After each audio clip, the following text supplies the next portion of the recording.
Hi பாப்புஜி. நான் கேட்குற கேள்வி என்னென்னா, எப்போதும் நீங்கள் வந்து நான் தப்பி தவறி நடிகை நான் வந்து பிளான் பண்ணல டு பி அன் ஆக்டர்னு சொல்லியிருக்கீங்க. But you are, as everybody knows, one of the most hardworking, dedicated and successful actors.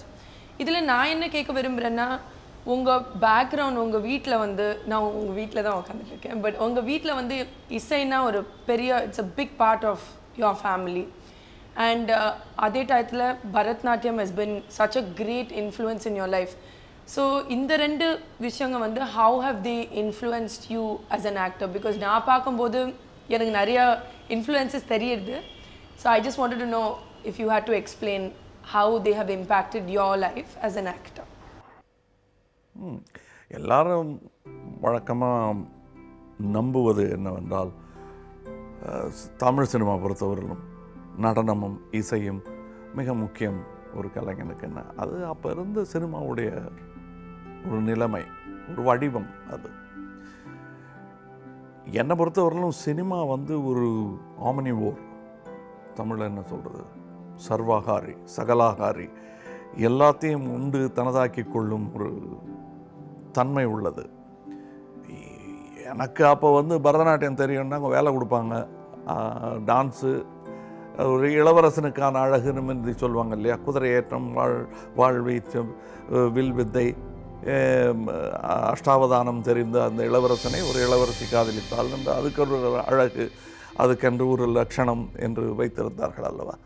அந்த மாதிரி தமிழ் சினிமாவில் நடனம், அது பாட்டு தெரிந்திருந்தால், முந்தி பாட்டு மாத்திரம் தெரிஞ்சிருந்தால் போதுன்னு இருந்தது. அதுக்கப்புறம் கொஞ்சம் சண்டை பயிற்சி இருந்தால் நல்லா இருக்குன்னு பி.யு. சின்னப்பா அவர்கள் காலத்தில் அப்படியெல்லாம் இருந்தது. தென் எம்ஜிஆர் காலத்தில் இன்னும் கொஞ்சம் விஷயங்கள் இருந்தது. சிவாஜி சார் அதை இன்னும் மாற்றி வச்சார். இப்படி அது மாறிக்கிட்டே வந்த போது சில பழமை விரும்பிகள் டான்ஸ் தெரிஞ்சவங்களுக்கு உடனே வேலை கொடுத்தாங்க, நாடகம் தெரிஞ்சவங்களுக்கு உடனே வேலை கொடுத்தாங்க. அதற்காக இது பயன்பட்டது என்று சொல்லலாம். இதை நான் எதுவுமே விரும்பி இதுதான் திட்டம், நான் சினிமா நடிகனாக போகிறேன் என்று திட்டம் போட்டு வரவே இல்லை. இதுதான் நிஜம். யாரும் நம்ப மாட்டேங்கிறாங்க. சினிமாவில் நடிக்கணுங்கிறது எல்லாருக்கும் ஆசை. ரிக்ஷா அழுப்பவர்களிலிருந்து ஜட்ஜு வேலை செய்கிறவர்களும் ஒரு சின்ன நடிகன் அவர்களுக்குள் இருப்பான். ஆனால் என்னை பொறுத்தவரையிலும் நான் பெரிய நடன கலைஞனாக வரணுங்கிறது ஒரு ஆசையாக இருந்தது. அது நடக்கலை. காரணம், அந்த கலை வந்து ஒரு சின்ன வட்டத்துக்குள் தன்னை சுருக்கி கொண்டது. அது பெரிய எக்லெக்டிக் ஆர்ட், அது ஒரு அந்த மாதிரி மாட்டிக்கு போங்கிற பயம் வந்துடுச்சு. இன்னும் பெரிதாக என்று யோசிக்கும் பொழுது சினிமா ஒரு பெரிய ஊடகம், இட்ஸ் அ வெர்சடைல் மீடியம் என்பது புரிந்தது. அதில் நுழைவதற்கு இப்போ நான் கற்றுக்கொண்ட கலை பிரயோஜனப்படும் போல் தோன்றியது. அதற்காக நான் வந்தேன். மற்றபடி நான் சினிமாவில் சேராமல் பட்டாளத்தில் இருந்திருந்தால் கூட அதன் படிமங்கள் என் சினிமாவில் தெரிந்திருக்கும். எப்படி ஹெமிங்வேயுடைய இராணுவ அனுபவங்கள் அவர் எழுத்திலும், ஏன் நமது ஜெயகாந்தன் அவர்களின் அக்ரஹார அனுபவங்களும் மார்க்சிய தொடர்புகளும் அவருடைய எழுத்திலும் தெரிவது போல் எனக்கு அப்படி வந்திருந்தாலும் அது தெரிஞ்சிருக்கும். எதையுமே தனதாக்கி கொண்டு ஜீரணிக்கும் சக்தி சினிமாவுக்கும் உண்டு.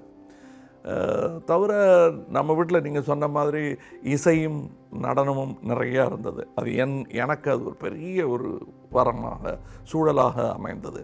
அதே தான் உங்களுக்கும் அமைந்தது. நம்ம வீட்டில் அது கேட்டுக்கிட்டே இருக்கும். That has been useful for you. இப்போ நீங்கள் கற்றுக்கிட்ட அந்த இசைக்கும் நீங்கள் செய்கிற சினிமாவுக்கும் தொடர்பு இருக்கானா இருக்குது, ஆனால் அது தெரியாது. ஆனால் இப்போ நீங்கள் செய்கிற படங்களில் இசை உங்களுக்கு உதவி செய்தானா இல்லைன்னு தான் சொல்லணும். எனக்கு உதவி செய்தது நடனமும் இதுவுமான ஆரம்ப காலத்தில் செய்திருக்கலாம். அதற்கு பிறகு என்னுடைய நடிப்புக்கு உறுதுணையாக இருந்தது தொழில்நுட்ப கலைஞனாக நான் சிறிது காலம் சிறு கல்வி பெற்றதனால் எனக்கு பிரயோஜனமாக இருக்கிறது. இன்றைய சினிமா நட்சத்திரத்தை தாங்கி பிடித்து கொண்டிருக்கும் சக்தி என்னன்னு யோசிச்சு பார்த்தேன்னா என்னுடைய டெக்னிக்கல் கனெக்ஷன்ஸ் தான், டெக்னிக்கல் கல்வி தான். நீங்கள் வந்து வித்தியாசமான கேரக்டர்ஸ் ப்ளே பண்ணியிருக்கீங்க. I think there's not a character that you've not really touched or explored. But எல்லா கேரக்டர்லேயும் ஐம் ஷோர் நீங்கள் வந்து ஒரு வகையில் உங்களோட பர்சனாலிட்டி இல்லை உங்கள் அண்டர்ஸ்டாண்டிங் அப்ளை பண்ணுறீங்க. If you were to say a character or a message through a character that you relate most to, that you feel is closest to your heart, for whatever reason, through age, to time, experience, what would you today say is I mean I know it's hard to choose, but if you had to, அது என்ன ஒரு character or message? இப்போ என் மனசில் ஒரு ஒரு ஒரு உச்ச நிலையில் ஒரு இடம் அப்படி ஒரு ஸ்டாக் பண்ணோன்னா அதில் உயரத்தில் வைத்திருக்கும் ஒரு கதை ஐடியா தான். ஆக்சுவலி இதை இவ்வளோ பப்ளிக்காக சொல்லக்கூடாது, பட்டு நான் கொஞ்சம் ஓட்டவாய் சொல்லிவிடுவேன். எனக்கு பயமும் கிடையாது. அந்த கதையை யாராவது திருடிட்டாங்கன்னா இன்னொரு கதை பண்ணிக்கணும், அவ்வளோதான். எல்லா கதையும் எல்லாருக்கும் சொந்தம். இது எனக்கும் இட்ஸ் அன் ஐடியா. ஸோ கதையை சொல்ல போகிறதில்ல, ஜஸ்ட் அ டைட்டில். இட்ஸ் என்னுடைய மனசில் அந்த கதையின் டைட்டில் வந்து வாம மார்க்கம் என்பது. வாம மார்க்கம்னா இடது வழி. பல பேருக்கு பல எண்ணங்கள் தோன்றும். வாம மார்க்கம் அகோரிகளை வாம மார்க்கிகள் என்று சொல்வார்கள். அது இட்ஸ் அ ரிலிஜியஸ் சைடு. கம்யூனிஸ்டை வந்து இடதுசாரி என்று சொல்வார்கள்.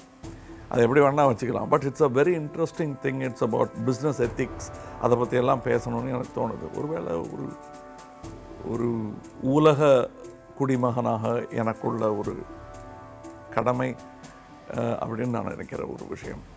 அதுதான் என்னுடைய ஒரு பிரதானமான ஒரு சப்ஜெக்ட்.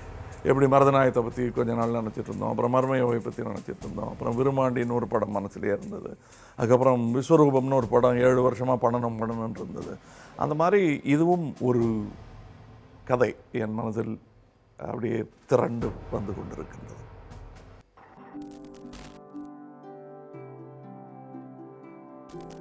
முதல்ல நான் ஒரு கொஸ்டின் கேட்கணும்னு ஆசைப்படுறது,